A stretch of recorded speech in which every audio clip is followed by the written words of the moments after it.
Hey Copper Nerds, today I've got a fun unboxing for us, but before we get into the box, we got to talk about this and this, so let's get into it.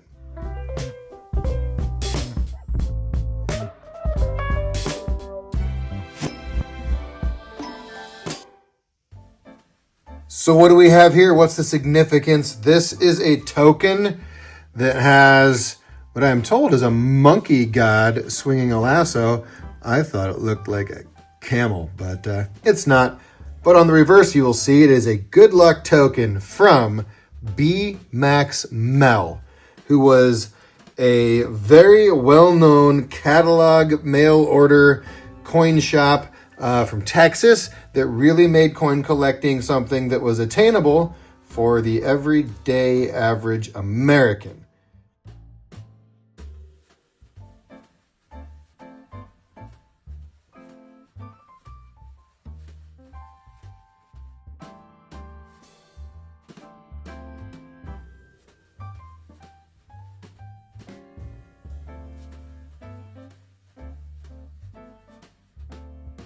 So Mehl, a huge name in early numismatics.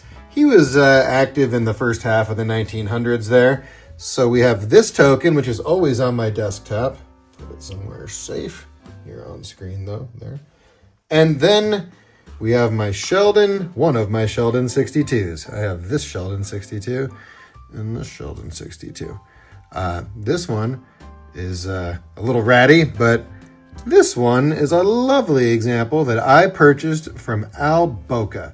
Al Boca is a numismatic author. In fact, if I put this down, I have one of his books right here. So I got this coin from Al Boca, who published the Provenance Gallery of the year 1794, which includes some fantastic information about the early mint, but also has a lot of very nice 1794s depicted along with their provenance.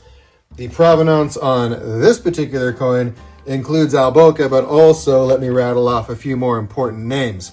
Dr. George French, Willard Blaisdell, Jules River, Dr. Bruce Reinhold, Doug Bird, Terry Denman, Chris McCauley, Mark Cadden. Al owned it twice, and Dr. French likely obtained this coin from Mehl, according to Al. And I'm sure that he wouldn't have told me that if he didn't have some confidence in that. So this is just a lovely Sheldon 62 late die state with the cud. And I think before we get into the box, I'm just going to tuck it back away safely in its capsule. One of my favorite coins in my collection. Yeah, it's just lovely. Okay, let's get into this box. Since I've been talking about Mehl, we're going to get into this package carefully. I'm going to be very careful getting into it. This box is coming to me from James Perkins.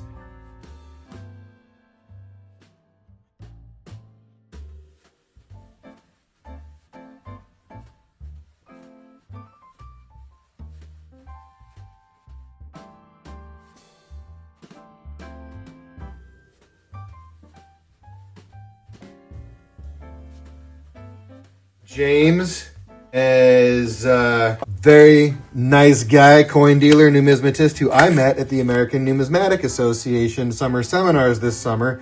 And he and I were talking about the Libertas Americana, actually. We'd hung out like the whole week, every evening having beers and talking, along with a group of other nerds. And then he pulls out a Libertas Americana to show it to Jerry Bobby about some conservation. And I was like, oh, hey, man, I've got some replicas, but my dad has an original, my uncle has an original. And then I was like, I've done a bunch of research on it, and I was like, what's your phone number? And I texted him my Libertas Americana video, and he laughed a little bit, and he's like, I know who you are. I watch your channel. You and I have interacted before, and we're actually Facebook friends. So that was hilarious.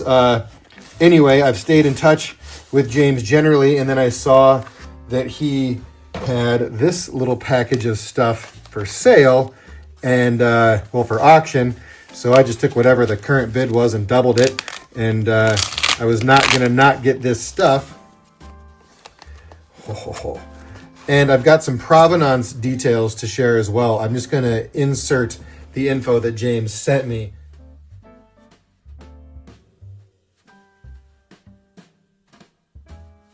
But what we've got here is a variety of interesting stuff from Mehl. Look at this. I have, of course, not seen this stuff before since we just opened it up. Oh, this is so neat. When was this thing published? 1934. 1934. I really look forward to reading some of this stuff. Okay. There's some early copper cents. Sorry, I was off the bottom of the screen there. Let's see what they've got. Okay. I'm just looking at the individual coins to see if anything stands out that I might immediately recognize. But it looks like the large cent plate. Back in the day, you were getting your 1793 cents for $1 to $5, and your 1794 is between $0.25 and $1. That is crazy. I love my $20 gold pieces also. Where's our... no St. Gaudens. There's like a Hibernia or Rosa Americana. Yeah. This is such a neat little book. Okay, so that's our first very cool item.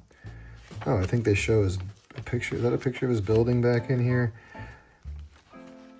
No, that's the mint in Philly, not the original mint, later one. Max Mehl oftentimes puts his building on stuff, and you'll see that again here.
Let's look at what's next. The Star Rare Coin Encyclopedia, listing coins of the world. Apparently the book was $1. Compiled and published by Max Mehl. This one, I'm gonna, gosh, do I repair that or not? You know what? I have a friend who's a librarian. I'll check on that. I don't want to do anything to harm this, but I also don't want to lose the cover entirely.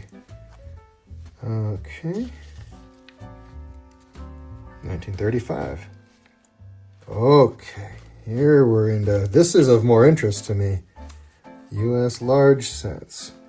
I'll bet you I can identify some of these plated coins. If I have time. Ooh, a strawberry leaf. Very cool. So, let's see. Our chain cents, Amari or Amari, going for $3.50 to $15. Okay, he changed some of his price guides from the year before. The other chains, $2.50 to $10. Then we've got our wreaths going for $1.50 to $5. Caps from $2.50 to $15, and then into 1794 is $1/4 to $2. Ooh, Continental dollars. Yeah, 3 to 5, 5 to 15. I've handled one of those in my uncle's collection.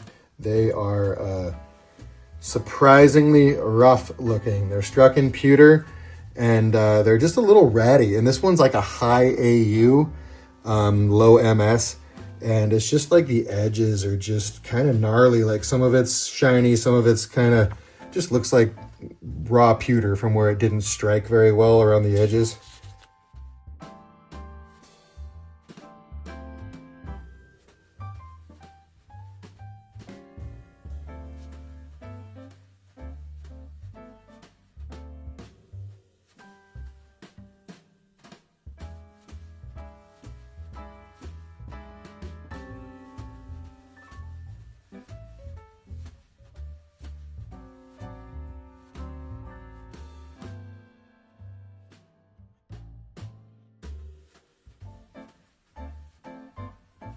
But very significant and important but ugly pieces. Ooh, what's this?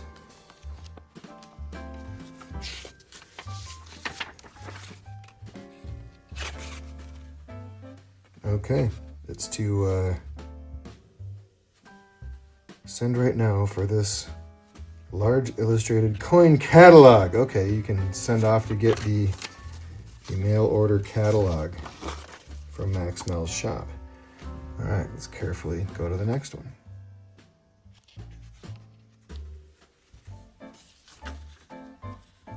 Similar to the last one, prices quoted are, those which we pay for coins.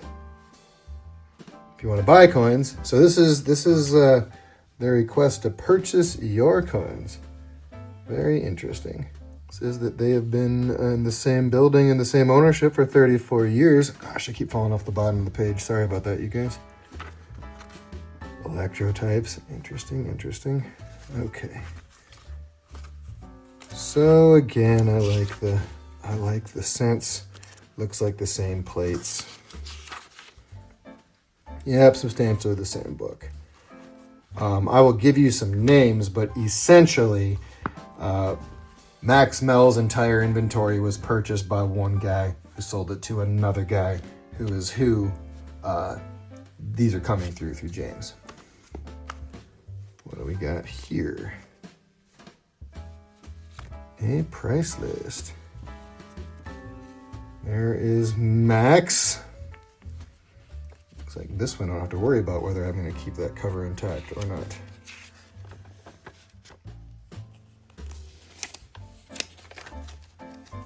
Large sets. This is more detailed. I'm about to study these a little more. I'm just looking at them cold. But interesting stuff.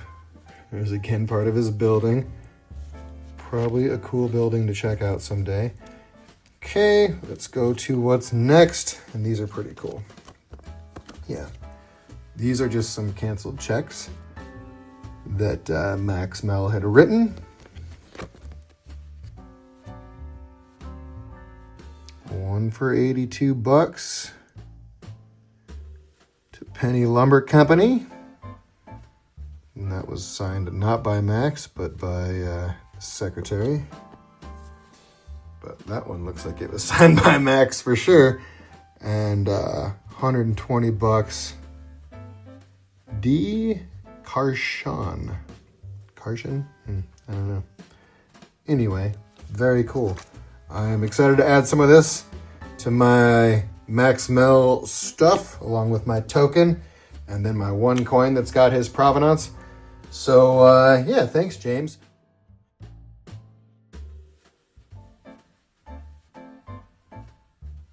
If there's one major downside to the fact that I do my videos cold, which I do think is the way I'm going to keep doing them. I like having my authentic reaction to the things that we are looking at together, but I miss a lot of stuff.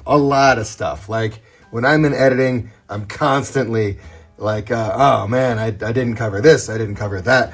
And that's just part of how I operate. That's just who I am. But I wanted to point out that my B-Max Mehl check is dated October 7th, 1926. Today is October 7th, 2025. So this check is 99 years old today.